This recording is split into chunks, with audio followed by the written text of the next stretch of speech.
Hello friends, आज हम बात करते हैं टाइफाइड फीवर के बारे में। आइए हम इसका ओवरव्यू देखते हैं। Typhoid also known as typhoid fever is a bacterial infection caused by salmonella typhi. Typhoid को हम टाइफाइड फीवर के भी नाम से जानते हैं। यह एक बैक्टीरियल इन्फेक्शन है जो कि सल्मोनेला टाइफाई बैक्टीरिया के कारण होता है। अगर किसी पेशेंट को टाइफाइड फीवर है तो इसके सिम्टम्स क्या क्या हमें दिखेंगे। फीवर में क्या होगा कि ये 103 degree Fahrenheit to 104 degree Fahrenheit तक होता है। मतलब कि 103 डिग्री फ़ारेनहाइट से 104 डिग्री फ़ारेनहाइट तक चला जाता है। दूसरा चिल्स हो सकता है। चिल्स मतलब होता है ठंड लगना। हेडेक हो सकती है, वीकनेस हो सकता है, फैटिगो हो सकता है। फैटिगो मतलब होता है थकान आना। लॉस ऑफ एपेटाइट हो सकती है। लॉस ऑफ एपेटाइट का मतलब भूख में कमी आना। नोजिया हो सकता है, वोमिटिंग हो सकती है, डायरिया अथवा कॉन्स्टिपेशन हो सकता है, एब्डोमिनल पेन हो सकता है। इसके स्टेजेस कौन कौन से हैं। इंक्यूबेशन पीरियड इसका होता है 6 to 30 डेज। इंक्यूबेशन पीरियड का मतलब ये होता है कि उसका उद्भवन टाइम। फिर होता है अर्ली स्टेज। अगर फीवर 1 to 4 डेज के अंदर है तो इसको हम बोलते हैं अर्ली स्टेज।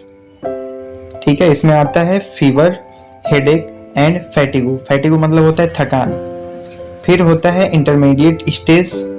इसमें अगर फीवर 5 to 14 डेज का है तो इसको हम बोलते हैं इंटरमीडिएट स्टेज। इसमें फीवर पिक्स पॉइंट पे होते हैं। पिक्स पॉइंट का मतलब कि फीवर हाई लेवल पे होता है, एब्डोमिनल पेन हो सकता है एंड डायरिया। फिर आता है लेट स्टेज। अगर फीवर 15 to 28 डेज के अंदर का है तो इसको बोलते हैं लेट स्टेज। इसमें फीवर सबसाइड्स हो सकते हैं, मतलब कि फीवर उतर जाता है, बट कॉम्प्लिकेशंस में भी अराइज, लेकिन कॉम्प्लिकेशंस अभी भी हो सकते हैं। कभी कभी ऐसा होता है कि टाइफाइड फीवर का सही टाइम पे ट्रीटमेंट ना हो पाने की वजह से कई सारे कॉम्प्लिकेशंस क्रिएट हो सकते हैं, like intestinal perforation, haemorrhage, meningitis. Meningitis का मतलब होता है कि ब्रेन की लेयर में इन्फ्लेमेशन हो जाना। फिर निमोनिया हो सकता है, ऑस्टियोमाइलाइटिस हो सकती है। ऑस्टियोमाइलाइटिस का मतलब ये होता है कि बोन में इन्फेक्शंस की वजह से बोन में इन्फ्लेमेशन हो जाना। फिर इंडोकार्डियाडाइटिस हो सकता है, मतलब कि हार्ट की जो वाल्व होती हैं उसमें इन्फ्लेमेशन हो जाता है। आइए हम देखते हैं इसमें डायग्नोसिस क्या क्या करवा सकते हैं। इसमें हम डायग्नोसिस में ब्लड कल्चर टेस्ट करवा सकते हैं, यूरिन कल्चर टेस्ट करवा सकते हैं, स्टूल कल्चर टेस्ट करवा सकते हैं, विडाल टेस्ट करवा सकते हैं और पीसीआर टेस्ट करवा सकते हैं। चलिए हम इसके ट्रीटमेंट के बारे में बात करते हैं। ट्रीटमेंट में क्या होता है कि अगर कोई पेशेंट को टाइफाइड फीवर हो गया है तो उसमें हम एंटीबायोटिक्स उसको देंगे, जैसे सिप्रोफ्लोक्सासिन, एजिथ्रोमाइसिन, सेप्टिक्सोन।